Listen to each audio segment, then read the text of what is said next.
नमस्कार, स्वागत है आपका हमारे चैनल पर। मैं हूं आपके साथ शिप्रा सैनी। दिल्ली के स्वास्थ्य मंत्री सत्येंद्र जैन को ईडी ने गिरफ्तार कर लिया है। इस पूरे मामले में उसके बाद भी लगातार सत्येंद्र जैन की मुश्किलें बढ़ रही हैं और अब आपको बता दें, ईडी ने पीएमएलए मामले में दिल्ली के मंत्री सत्येंद्र जैन और अन्य के खिलाफ एक विशेष अदालत में आरोप पत्र यानी चार्जशीट दायर की है। इस मामले में सत्येंद्र जैन और अन्य दो फिलहाल न्यायिक हिरासत में हैं।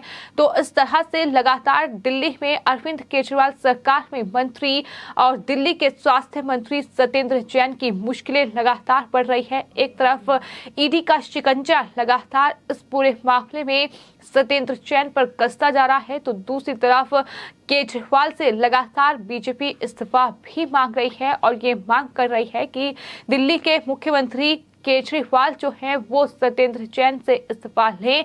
जिस तरह से वो स्वास्थ्य मंत्री हैं, लेकिन इस तरह से ये पूरा जो घोटाला है वो सत्येंद्र जैन का सामने आया, जिसके बाद 30 मई को सत्येंद्र जैन को ईडी ने गिरफ्तार किया था और उसके बाद से वो दिल्ली की तिहाड़ जेल में बंद है। लेकिन किस तरह से तमाम बीमारियों का बहाना बनाकर सत्येंद्र जैन दिल्ली के जो एलएनजेपी अस्पताल है उसमें दरअसल मजे कर रहे हैं, इस तरीके का वीडियो भी सामने आया है। और इस पूरे मामले में ईडी ने भी संज्ञान लिया है और कहा है कि उन्हें दूसरे अस्पताल में शिफ्ट किया जाए, क्योंकि जो एलएनजेपी अस्पताल है वो जाहिर तौर पर दिल्ली सरकार का अस्पताल है। तो ऐसे में उनकी मीडिया रिपोर्ट से भी छेड़छाड़ हो सकती है। तो ऐसे में उनकी तरफ से ये मांग की गई है कि दरअसल इन्हें एम्स या फिर दूसरे अस्पताल में शिफ्ट किया जाए। आपको बता दें, दिल्ली के स्वास्थ्य मंत्री सत्येंद्र जैन के खिलाफ ये पूरा मामला मनी लॉन्ड्रिंग का है, जिसमें ईडी ने उन्हें गिरफ्तार किया था। और इस मनी लॉन्ड्रिंग मामले की जांच के सिलसिले में ईडी ने इससे पहले 2 बिजनेसमैन को भी गिरफ्तार किया है और ईडी के अधिकारियों की ओर से ये जानकारी दी गई है कि सत्येंद्र जैन से जुड़ी मनी लॉन्ड्रिंग केस में वैभव जैन और अंकुश जैन को गिरफ्तार किया गया है। बताया ये भी गया है कि वैभव जैन और अंकुश जैन को prevention of money laundering act की धाराओं के तहत उनकी गिरफ्तारी हो चुकी है। तो न सिर्फ दिल्ली के स्वास्थ्य मंत्री सत्येंद्र जैन को गिरफ्तार किया गया, बल्कि इसके अलावा 2 और बिजनेसमैन की गिरफ्तारी इस पूरे मामले में हो चुकी है। ईडी के अधिकारियों ने इन दोनों बिजनेसमैन से पूछताछ की थी, जिसके बाद उन्हें गिरफ्तार किया गया। ईडी ने इस पूरे मामले में 30 मई को सत्येंद्र जैन को गिरफ्तार किया था और सत्येंद्र जैन के व्यावसायिक सहयोगी होने के आरोप में वैभव जैन और अंकुश जैन के घर पर छापा मारा था। इस दौरान ईडी ने जो छापेमारी की थी, आपको बता दें, उसमें दरअसल छापेमारी में प्रकाश ज्वेलर्स के यहां से 2 करोड़ 23 लाख रुपए कैश मिले थे, जबकि वैभव जैन के यहां से 41 लाख रुपए जो है कैश मिला था और साथ ही 133 सोने के सिक्के मिले थे। वहीं जीएस मथारू के यहां से 20 लाख रुपए का कैश ईडी ने बरामद किया था। तो इस तरीके से ईडी इस पूरे मामले में छानबीन कर रही है और ईडी ने यह भी जानकारी उस वक्त दी थी कि दरअसल इस पूरे मामले में कुछ अहम दस्तावेज और डिजिटल रिकॉर्ड उन्होंने जब्त किए थे। साथ ही कुल 2 करोड़ 85 लाख रुपए नगद और 133 सोने के सिक्के भी ईडी ने जब्त किए थे। तो इस तरीके से जानकारी उनकी तरफ से दी गई थी। तो 57 साल के हैं दिल्ली के स्वास्थ्य मंत्री सत्येंद्र जैन, जिन्हें पीएमएलए की आपराधिक धाराओं के तहत गिरफ्तार किया गया था और वो फिलहाल न्यायिक हिरासत में हैं।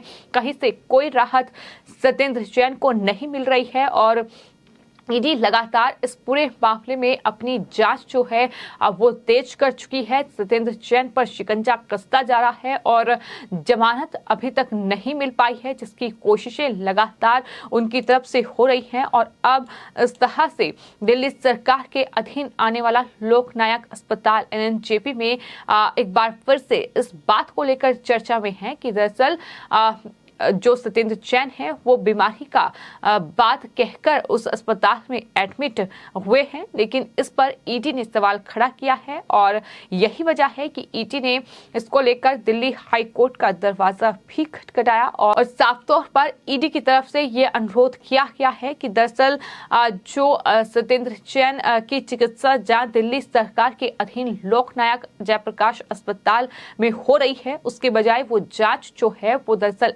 एम्स राम मनोहर लोहिया या फिर सफदरजंग में होनी चाहिए, ये उनकी तरफ से मांग की गई है। ईडी ने ये आशंका जताई है कि दरअसल इस अस्पताल में अगर सत्येंद्र जैन का इलाज चलता रहा तो रिपोर्ट के साथ छेड़छाड़ संभव है। तो इस पूरे मामले में जो जानकारी फिलहाल सामने आई है वो तमाम जानकारी ईडी के अधिकारियों की ओर से दी गई है कि किस तरीके से सत्येंद्र जैन बीमारी का बहाना बना रहे हैं और किस तरीके से मौज मस्ती वहां काट रहे हैं। ये तमाम बातें जो हैं वो सामने आई हैं। साथ ही ये भी कहा गया है कि दिल्ली के स्वास्थ्य मंत्री हैं सत्येंद्र जैन, तो ऐसे में एलएनजेपी अस्पताल में कहीं ना कहीं उनकी तरफ से कई बड़े बदलाव स्वास्थ्य मंत्री रहते हुए किए गए हैं।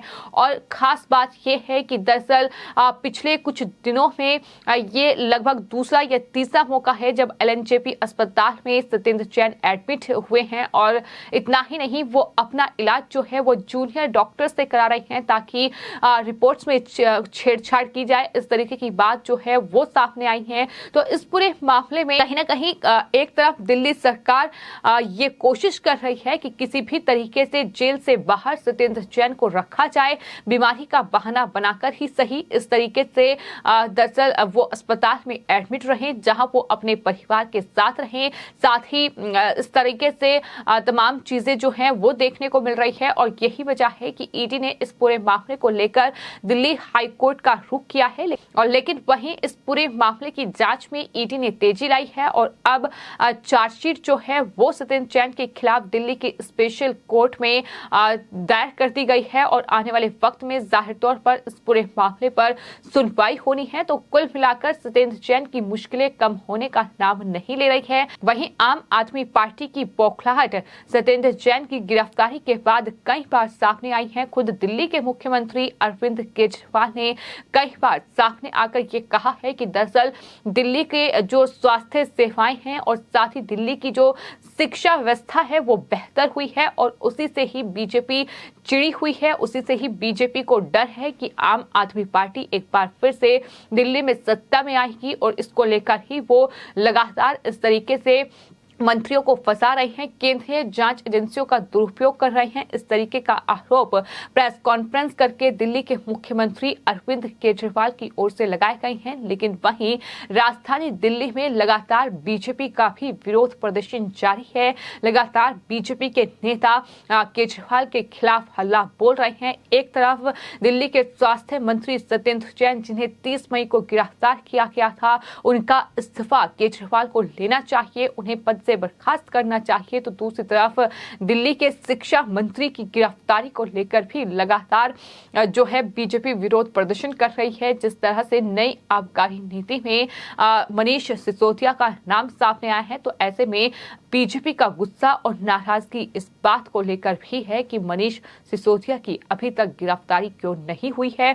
सीबीआई इस पूरे मामले में जांच करे और जल्द से जल्द मनीष सिसोदिया को गिरफ्तार किया जाए, वो अपने पद से इस्तीफा दें। इस तरीके की मांग लगातार बीजेपी की ओर से भी की जा रही है। तो कुल मिलाकर दिल्ली में कहीं न कहीं अरविंद केजरीवाल सरकार फिलहाल मुश्किल में है, क्योंकि दिल्ली के न सिर्फ स्वास्थ्य मंत्री सत्येंद्र जैन इस मनी लॉन्ड्रिंग मामले में ईडी की हिरासत में है, ईडी की गिरफ्त में है, बल्कि अब मनीष सिसोदिया पर भी आने वाले वक्त में शिकंजा कसता दिखाई दे सकता है। इस नई आबकारी नीति में जो घपले हुए हैं उसमें उनका नाम सामने आया है, जिसको लेकर दिल्ली के जो एलजी हैं विनय कुमार सक्सेना, उनकी तरफ से ही ये मांग की गई है कि सीबीआई इस पूरे मामले में जांच करे। ये अनुरोध उनकी तरफ से किया गया है, जिसके बाद उन पर भी जांच शुरू हो गई है। और उसको लेकर केजरीवाल की बौखलाहट साफ तौर पर प्रेस कॉन्फ्रेंस में कुछ दिन पहले ही सामने आई थी। उन्होंने कहा था कि दिल्ली में दो चीजें बेहतर हैं, शिक्षा और स्वास्थ्य, और उन्हें ही बीजेपी टारगेट कर रही है। बीजेपी केंद्रीय जांच एजेंसियों का दुरुपयोग कर रही है, इस तरीके का आरोप उनकी तरफ से लगाया गया था। लेकिन फिलहाल सत्येंद्र जैन की मुश्किलें कम होने का नाम नहीं ले रही है। अब उनके खिलाफ दिल्ली की स्पेशल कोर्ट में चार्जशीट दायर हो चुकी है। फिलहाल आपकी इस पूरे मामले पर क्या राय है, हमें कमेंट बॉक्स में जरूर लिखें और चैनल को सब्सक्राइब करें। धन्यवाद।